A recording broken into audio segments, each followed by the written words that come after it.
Hello. Am I Audible? मेरी आवाज़ आ रही है?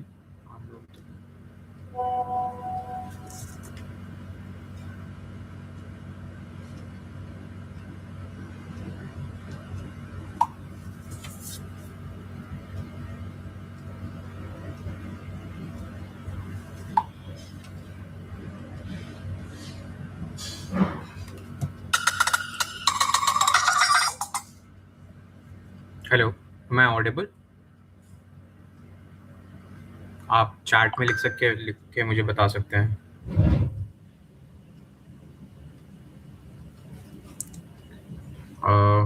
अगर मेरी आवाज़ आप तक आ रही है तो आप मेरे को एक बार चैट में लिख के बता दीजिए ताकि मैं फिर लाइव सेशन शुरू करूँगा।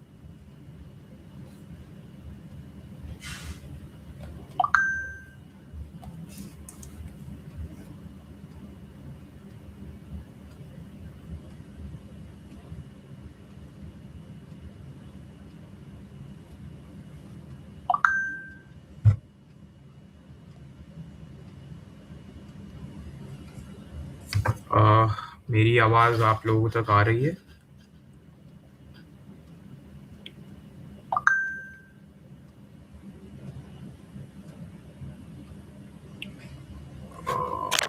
Okay, let me just figure it out.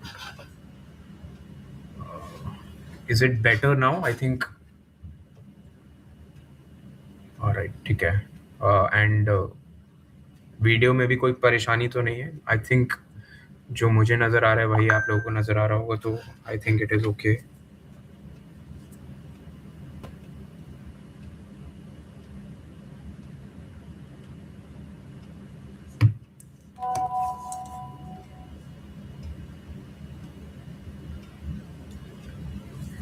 Okay, give me a second. Uh,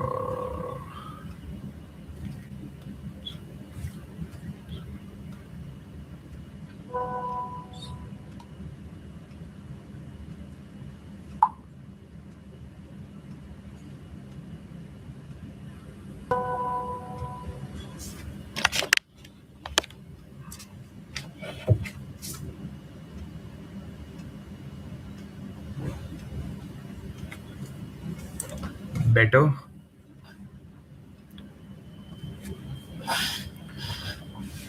Good evening.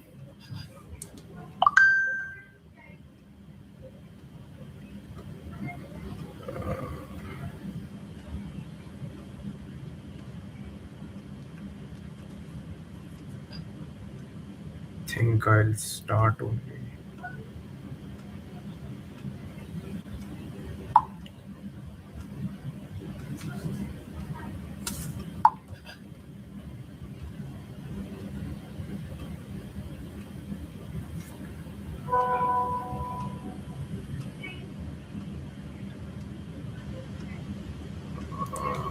Alright, give me a second, then मैं कोशिश करता हूँ कि ये लाइट थोड़ा बेटर हो जाए। Okay, just give me 2 minutes, मैं वापस आता हूँ।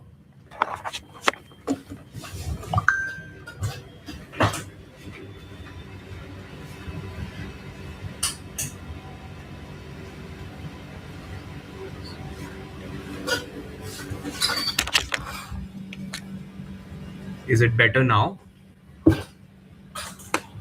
अब आई थिंक थोड़ा बेटर होगा सबके लिए भी।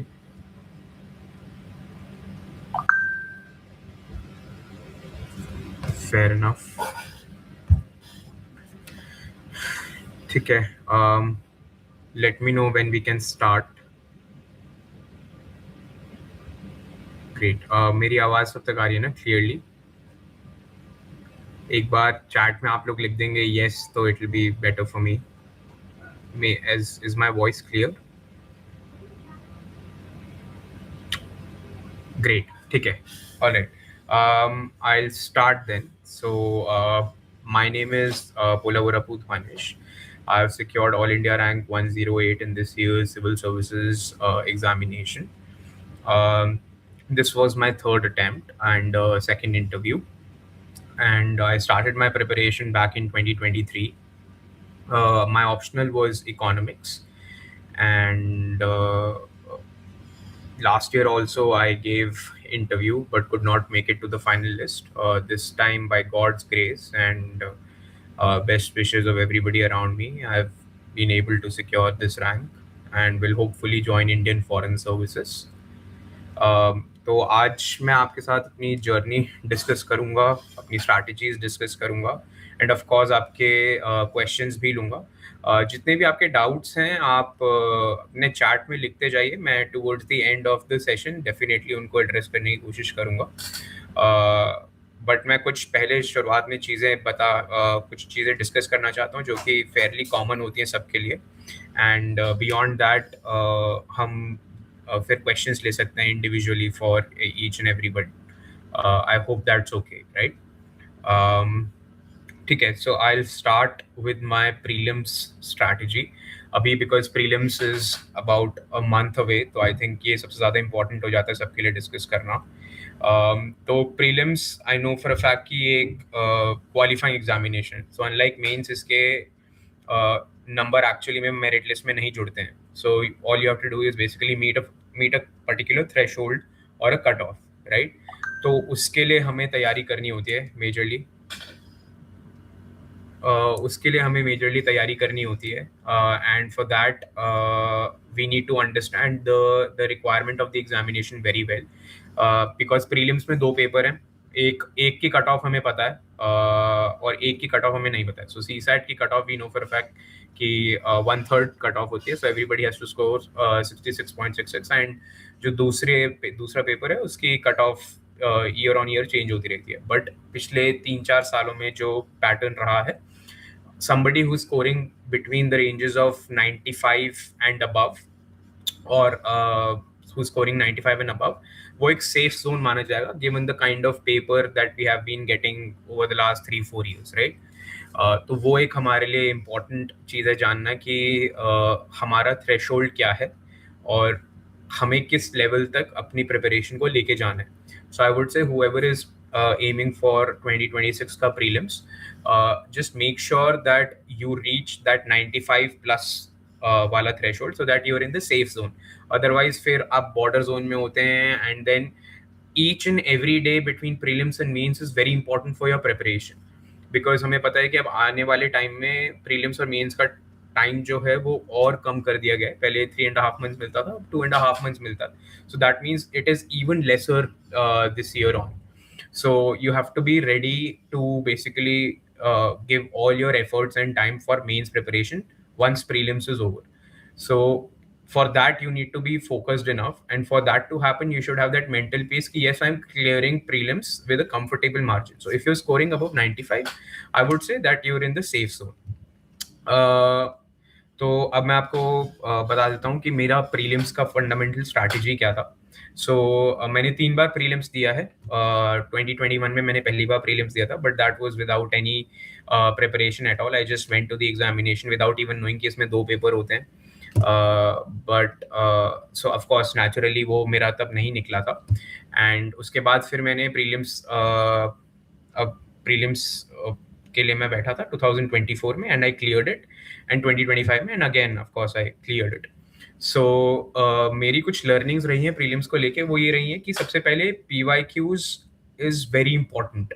आपको ये जानना पड़ेगा प्रीलिम्स के लिए खास करके कि आपके जो हाई स्कोरिंग सब्जेक्ट्स है वो कौन से हैं, एंड उनमें एग्जैक्टली क्वेश्चंस आ कहाँ से रहे हैं एंड किस टाइप के वो क्वेश्चंस पूछे जा रहे हैं. तो वो आपको सिर्फ PYQs के थ्रू ही पता चलेगा. एंड PYQs को एनालाइज करना सिर्फ उनको सॉल्व करने तक लिमिटेड नहीं होता है.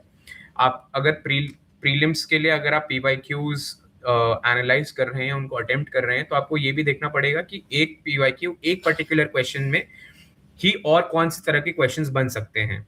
अगर फंडामेंटल राइट से अगर कोई क्वेश्चन पूछा गया है तो आपको ये देखना पड़ेगा कि अच्छा इस क्वेश्चन से रिलेटेड और क्या चीज़ें पूछी जा सकती हैं.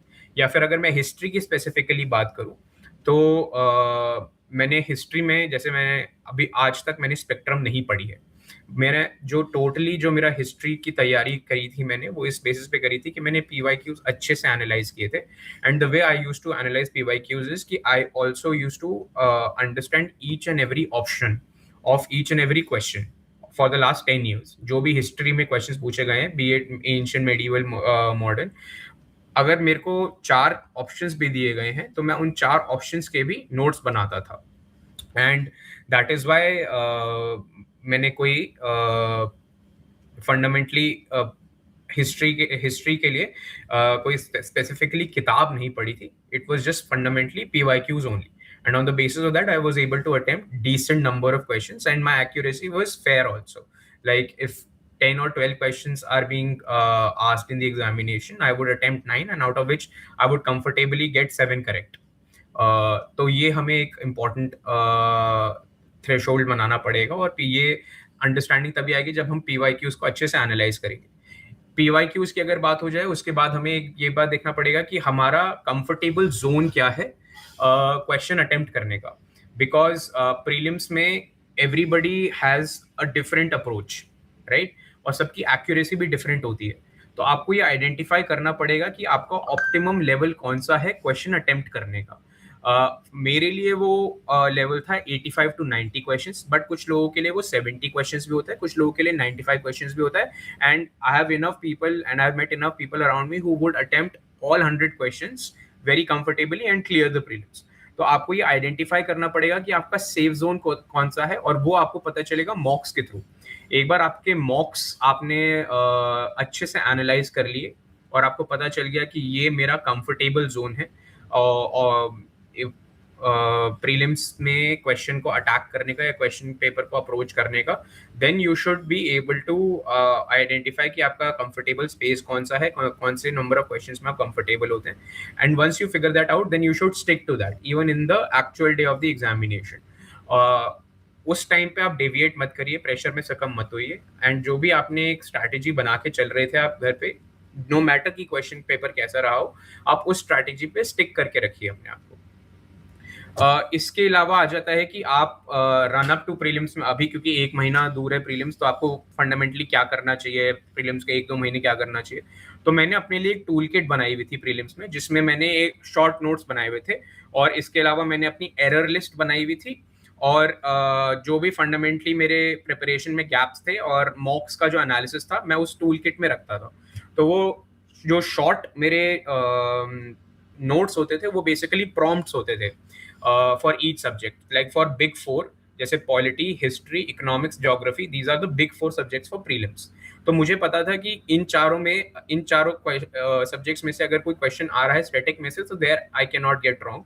तो उसके मैं शॉर्ट नोट्स बना लेता था, प्रॉम्प्ट्स बना लेता था. जैसे अगर मैं पॉलिटी की बात करूं, तो मैं फंडामेंटल राइट्स लिख के आर्टिकल लिखता था उसके सामने. आर्टिकल 21 सपोज किया मैंने, तो आर्टिकल 21 मेरे को जैसे ही मैंने पढ़ा तो मुझे इमीडिएटली आ जाना चाहिए राइट टू लाइफ, और उसके अंडर और कौन से मेजर जजमेंट्स रही हैं, कौन से मेजर अदर राइट्स रहे हैं जो कि आर्टिकल 21 में ऐड होते गए हैं. अभी इमीडिएटली अगर कोई करंट अफेयर आर्टिकल 21 से रिलेटेड है, जैसे आई थिंक अभी मेंस्ट्रुअल हाइजीन को लेके सुप्रीम कोर्ट ने एक जजमेंट निकाला था, and that has also been added under article 21 purview.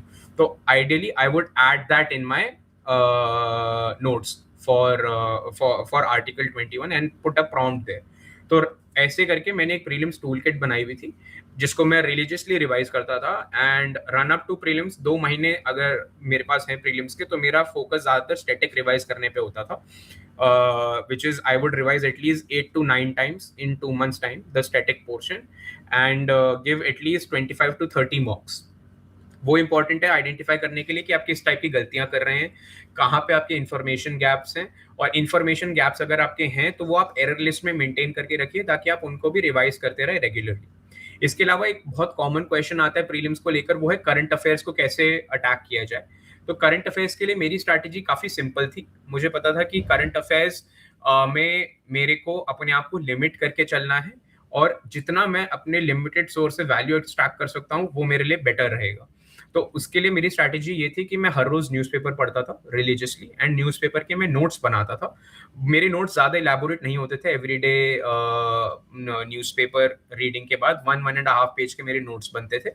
And इसके अलावा I would follow one free current affairs compilation that was available daily. जो भी अपलोड हो जाता था वो मैं विजन IAS के फॉलो करता था, that was freely available. But आप किसी भी अदर कोचिंग इंस्टीट्यूट का फॉलो कर सकते हैं जो भी फ्रीली अवेलेबल हो डेली करंट अफेयर्स अपलोड करते हैं जो, एंड उसके बेसिस पे भी मैं नोट्स इंटीग्रेट करता था, and I would stop making that notes 1 month before the prelims. तो आइडियली अभी जो टाइम है, मैं अब करंट अफेयर्स के नए नोट्स बनाना स्टॉप कर दूंगा, और जो मैंने पिछले 1 साल में जितने भी करंट अफेयर्स के नोट्स बनाए हैं उनको मैं रिलीजियसली रिवाइज करूंगा अब 1 महीने में at least 3 to 4 times, so that मेरे दिमाग में वो इम्प्रिंट हो जाएंगे। और मैं रिवाइज भी उन्हें कैसे करूंगा, रैंडमली नहीं करूंगा। मेरे जब भी मैं करंट अफेयर्स के नोट्स बना रहा होता था तो मैं मार्क कर देता था कि मेरा ये पर्टिकुलर न्यूज पीस किस सब्जेक्ट का है। जैसे अगर मेंस्ट्रुअल हाइजीन वाली न्यूज की मैं बात करूं तो उसमें मैं साइड में मार्क कर देता था कि ये पॉलिटी का है। तो जब मैं पॉलिटी का स्टैटिक पोर्शन रिवाइज करता था उसके इमीडिएटली बाद में करंट अफेयर्स पॉलिटी के रिवाइज करता था 1 साल के बाद, 1 साल वाले। तो साइड बाय साइड हुआ क्या, मैंने स्टैटिक भी रिवाइज कर लिया और करंट अफेयर्स भी रिवाइज कर लिए। तो फंडामेंटली मेरे माइंड में क्लियर हो गया है कि क्रोनोलॉजी क्या है कोई भी डेवलपमेंट की, एंड उसका यूज केस क्या है और किस टाइप के क्वेश्चंस बन सकते हैं, because I have now revise static also, and now I also have a fair understanding कि पिछले 1 साल में इस पर्टिकुलर एवेन्यू में डेवलपमेंट क्या हुई है। तो ये इस प्रोसेस को मैं 3-4 बार रिपीट करता था जब तक मैं परफेक्टली चीजें रिकॉल ना कर सकूं। तो ये मेरी प्रीलिम्स की स्ट्रैटेजी रही है broadly speaking. And on the day of examination I would just advise everybody की just stay calm, do not fret. Paper सबके लिए नया हो सकता है, पैटर्न्स बदलते हैं, बट अपने आप को जितना आप काम रख के पेपर एनालाइज करते हुए पेपर को अटैक करेंगे उतना ही आपके बेटर चांसेस होंगे पेपर क्लियर करने के। अगर मैं सी सैट की बात करूं तो C SAT I was fairly fine with C SAT, because मेरा मैथमेटिक्स में बैकग्राउंड भी रहा है। Done BSc maths honours from Hindu college Delhi university. तो I was comfortable with mathematics portion, तो मुझे पता था कि मैं सी सैट मार्जिन से निकाल देता हूँ। बट अगर बियॉन्ड दैट ऑल्सो अगर मैं अपनी तैयारी की स्पेसिफिकली बात करूँ तो सी सैट के लिए मेरा एडवाइस सबको ये होगा कि रन अप टू प्रीलिम्स में आप हर रोज 4 से 5 क्वेश्चन करिए सी सैट के। अगर जैसे प्रीलिम्स अब 1 महीना दूर है तो मैं आपको कहूंगा कि हर रोज एटलीस्ट 5 to 6 क्वेश्चंस आप अटेम्प्ट करें सी सैट के, जिसमें से एटलीस्ट 2 क्वेश्चंस रीडिंग कॉम्प्रिहेंशन के हों और बाकी 4 क्वेश्चंस आपके mathematics, numerical reasoning, logical reasoning इन सब के हों। और इनको आप टाइम बाउंड तरीके से सॉल्व करिए। एक बार आप ये रेगुलरली करेंगे तो आपका mind will be trained enough to basically solve these type of questions in a particular time frame, which is what is required in the examination. Remember that CSAT is a qualifying paper. You need to reach a certain threshold. उसके बाद आपके कितने भी marks आए वो कहीं पे add नहीं होंगे। तो do not take it on your ego कि आप सारे क्वेश्चन सॉल्व करें। आप जिनमें कंफर्टेबल हैं वो क्वेश्चंस को आप आइडेंटिफाई करिए और उसको इमीडिएटली सॉल्व करिए। अगर कोई क्वेश्चन उस टाइम पे आपसे नहीं हो पा रहा है तो just skip that and go to the next question. Do not take it on your ego to solve each and every question, because then that will be a blunder on your part. आप उस fundamentally होगा क्या कि आप उस question में 5 से 10 minute waste कर देंगे एंड उसके बाद आप पैनिक मोड में चले जाएंगे और जो क्वेश्चंस आपको आते भी हैं वो भी आपसे रॉन्ग हो जाएंगे। तो आपको ये बात ध्यान रखनी है कि आपको ईगो पे नहीं लेना है सीसैट का पेपर। उसमें फंडामेंटली आपको देखना है कि आपके स्ट्रॉन्ग पॉइंट्स कौन से और वो क्वेश्चंस को आप इमीडिएटली सॉल्व कर दीजिए। तो ये ब्रॉडली मेरी प्रीलिम्स की स्ट्रैटेजी रही है। अगर मैं मेंस पे आऊं तो मेंस आई थिंक ये थोड़ी क्लीशेड एडवाइस भी लगेगी, but mains is fundamentally just about reproducing whatever you've learned on paper in a structured manner, right? वही है means। तो उसमें आपको उसमें आप वो ability आपकी कैसे डेवलप होगी जब आप लिखेंगे। जितना ज्यादा आप लिखेंगे उतना ज्यादा मुझे लगता है कि आपकी हेल्प होगी। Like for example, this year between prelims and mains, I must have written about 1,000 questions, 1,000 odd questions. तो जितना ज्यादा आप लिखेंगे उतना ज्यादा आपकी मेंस की तैयारी में हेल्प होगी। इसके अलावा आपको ऑफ कोर्स थोड़ा वैल्यू एडिशन भी मेंस के लिए करना पड़ता है, बट वो आपको देखना पड़ेगा कि किस टाइप का वैल्यू एडिशन करना है। Value addition for prelims versus value addition for mains is very different. And mains में अनलाइक प्रीलिम्स आप कुछ क्वेश्चंस प्रिडिक्ट कर सकते हैं, कुछ थीम्स आप पहले से आइडेंटिफाई करके रख सकते हैं और उसके बेसिस पे आप वैल्यू एडिशन बना सकते हैं। जैसे एग्रीकल्चर है तो एग्रीकल्चर के लिए आप कुछ फंडामेंटल वैल्यू एडिशन के नोट्स बना के रख सकते हैं फॉर GS3। इसके अलावा टेररिज्म है या फिर लेफ्ट विंग एक्सट्रीमिज्म है, ये रिपीट होते हैं हर साल थीम्स। तो इनका वैल्यू एडिशन बना के रखना इज वेरी इंपॉर्टेंट। और वो वैल्यू एडिशन में कुछ चीजें होंगी जो कि स्टेटिस्टिक्स होंगे जो आपको याद रखने होंगे, और उसके आप माइक्रो नोट्स बना सकते हैं और उनको इमीडिएटली रिवाइज कर सकते हैं। और जैसे लेफ्ट विंग एक्सट्रीमिज्म की अगर मैं बात करूं तो इस साल का एक करंट अफेयर्स ये हो सकता है कि हमने टारगेट किया था मार्च एंड तक लेफ्ट विंग एक्सट्रीमिज्म को खत्म करना। तो ये क्वेश्चन आ सकता है कि how successful has our security agencies been in curbing left wing extremism in the country. तो उसके लिए आपको एक फंडामेंटली वैल्यू एडिशन 4-5 पॉइंट्स बना के रखने पड़ेंगे अपने नोट्स में मेंस के। तो जो मैंने मेंस के लिए किया था वो ये था कि मैंने हर पेपर के लिए 100 पेज के माइक्रो नोट्स बना लिए थे। GS1 के माइक्रो नोट्स, 2, 3, 4 सबके माइक्रो नोट्स बना लिए थे, एंड उनको मैं रिलीजियसली रिवाइज करता था। वो माइक्रो नोट्स मैंने बनाए थे, उसमें मेरे कुछ स्टैटिक पार्ट के नोट्स भी थे और कुछ वैल्यू एडिशन के नोट्स भी थे। वो वैल्यू एडिशन मैंने जो भी फ्रीली अवेलेबल मार्केट रिसोर्स था वो मैंने यूज करा था। Multiple coachings come up with their own. मैं उसमें अपने करंट अफेयर्स जो कि मैंने न्यूज़पेपर से जॉट डाउन किए थे, मैं उनका भी इस्तेमाल करता था, और टॉपर कॉपी से जो भी मेरे को वैल्यू एडिशन मिलता था मैंने उसका भी इस्तेमाल किया था। तो उसको उन सबको इंटीग्रेट करके मैंने 100 पेज के माइक्रो नोट्स बना लिए थे for each paper, and I would revise them religiously. तो मैंने at least before going for the examination मैंने हर एक माइक्रो नोट्स के सेक्शन को एटलीस्ट 5 to 6 टाइम्स रिवाइज किया होगा, सो दैट वो सारे नंबर्स मेरे माइंड में इम्प्रिंटेड थे। And I would right daily. तो मैं ये मना के चलता था कि मैं 9 to 10 क्वेश्चंस लिखूंगा एवरी डे, जिसमें से 6 क्वेश्चंस जीएस के होंगे एंड 3 to 4 क्वेश्चंस मेरे ऑप्शनल के होंगे, विच वाज इकोनॉमिक्स, बिकॉज मेरा ऑप्शनल भी काफी हैवी था, तो मुझे उसकी तैयारी भी साइड बाय साइड करनी पड़ती थी। तो इसलिए ऑप्शनल भी मैं लिखता था एवरी डे। अगर आप ये करेंगे तो I think broadly speaking you will be at a good state. And mains के लिए आई थिंक फंडामेंटली मुझे लगता है कि एक इंपॉर्टेंट ये भी है कि आपको देखना पड़ेगा कि आप कॉन्स्टेंटली बेंचमार्क करते जाएं अपनी प्रिपरेशन टू अदर्स आंसर्स। वो कैसे किया जा सकता है? वो ये किया जा सकता है कि अगर आप कोई टेस्ट सीरीज ले रहे हैं तो कई सारी टेस्ट सीरीज होती है जिसमें वो बेस्ट कॉपीज अपलोड कर देते हैं। तो आप वो टेस्ट सीरीज में जा सकते हैं। आप side by side topper copies का भी इसमें हेल्प ले सकते हैं। जैसे फॉर एग्जांपल इस बार मैंने क्या किया था कि जब मैंने टॉपर कॉपीज उठाई थी, तो टॉपर कॉपीज मैं क्या करता था, उसमें क्वेश्चन जो भी टॉपर्स ने लिखे हुए वो मैं पहले अपने नोटबुक में उनको लिखता था, and then I would write the same answers in exact time as the toppers. जैसे अगर मैं 5 क्वेश्चंस लिख रहा हूँ टॉपर कॉपी से, तो मैं उनको 35 to 40 मिनट्स में लिखता था, and then I would compare my answers to the topper. And मैं देखता था कि मैंने क्या लिखा है और उन्होंने क्या लिखा है, क्या ऐसा डायमेंशन है जो मैंने नहीं खोला और उन्होंने खोला है, उनकी स्ट्रक्चरिंग कैसे हुई है, उन्होंने क्या डेटा पॉइंट्स यूज करे हैं, उन्होंने पेपर को अटैक किस तरीके से किया है। And then I would make sense कि ओके ये मेरे गैप्स हैं और मुझे इस तरीके से डायमेंशंस खोलने। ये मुझे बहुत ज्यादा हेल्प किया to basically improve my answer writing quality in a limited time frame. ये बहुत ज्यादा इंपॉर्टेंट हो जाता है कि आप एक सर्टेन लेवल के नोट्स और आंसर राइटिंग क्वालिटी पे पहुंच जाएं विद इन दोस 2.5 months। तो उसके लिए आप टॉपर कॉपीज का एक्सटेंसिवली यूज कर सकते हैं। अगर मैं उसके बाद फिर मैं अगर इंटरव्यू स्टेज की बात करूं, तो इंटरव्यू मैंने 2 बार दिया है। पहली बार मेरे मार्क्स थे 165, एंड सेकंड टाइम जो इस बार मेरे मार्क्स आए वो मेरे आए 188।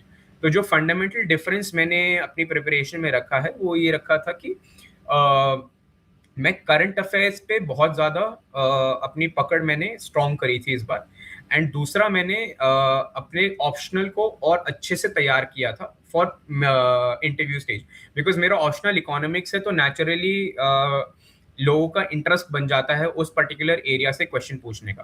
तो panel is very much interested in asking me questions about economics. तो इस बार जैसे मैं दोनों इंटरव्यूज की बात करूं, तो मेरे से अगर उन्होंने 10 सवाल पूछे होंगे तो 10 में से 6 सवाल इकोनॉमिक्स पे थे। सो इसीलिए जो मैंने फंडामेंटली चेंज करा वो ये था कि करंट अफेयर्स को मैंने और बेहतर तरीके से प्रिपेयर किया था, एंड ऑप्शनल में मैंने कुछ चीज़ें जैसे माइक्रो नोट्स और अच्छे से बनाए थे, उनको रिवाइज करके गया था। जो 1-2 किताबें थी इकोनॉमिस्ट की, वो मैं पढ़ के गया था, एंड मैंने एआई का बहुत अच्छे से यूज़ किया था कि what can be the plausible questions that can be asked to me in the UPSC interview stage considering my optional is economics. तो उन्होंने then I used AI software and AI platforms gave me a list of about 50-60 good questions that, and उसके basis पे मैंने अपना answers prepare करे थे. तो that help me a lot in actual interviews as well. तो ये मेरी ब्रॉडली स्ट्रैटेजी रही है prelims, mains and interview stage के लिए. अगर मैं अपनी ऑप्शनल की बात करूँ तो ऑप्शनल मेरा इकोनॉमिक्स रहा है, क्योंकि मेरा फाउंडेशन इकोनॉमिक्स में नहीं था और मेरी ग्रेजुएशन मैथमेटिक्स में हुई है. तो मैंने ऑप्शनल के लिए भी एक फाउंडेशन का कोर्स किया था, which is and I did that in 2023 right after I left my job. तो वो मेरा कोर्स कंप्लीट हो गया था दिसंबर में. एंड उसके बाद फिर 24 में मैंने पहली बार अटेम्प्ट दिया था, and that was the first time I wrote mains as well. तो उस टाइम पे मेरे मेंस में ऑप्शनल में बहुत अच्छे मार्क्स नहीं आए थे. I got 231. तो इसलिए मैंने इस बार थोड़ी स्ट्रैटेजी चेंज करी थी. मैंने टॉपर कॉपीज एक्सटेंसिवली रेफर करी थी, जो मैंने पहले भी बताया है. इसके अलावा कुछ और नोट्स मैंने देखने की कोशिश करी थी. एआई का बहुत अच्छे से यूज किया था. लास्ट 5 ईयर्स के जितने भी क्वेश्चंस पूछे थे मेरे ऑप्शनल में, दोनों पेपर्स में मैंने एआई से उसके मॉडल आंसर्स लिखवाए थे और उसके बेसिस पे फिर अपने नोट्स में वैल्यू एडिशन किया था. वो फंडामेंटल चेंज की वजह से I think I was able to score decent in my optional, which was 263 this time. So that is a jump of 32 marks. And वो काफी कम टाइम में I was able to do it by God's grace. I think 2.5 months में I was able to do this. But ये कुछ fundamental चीजें थी जो मैंने चेंज करी थी, and I think that help me a lot. तो ये अगर आपको भी अपने ऑप्शनल में ये कोई लैकिंग रख रही है तो आप आई थिंक ये 2-3 चीजें कर सकते हैं. टॉपर कॉपीज का एक्सटेंसिवली इस्तेमाल करें.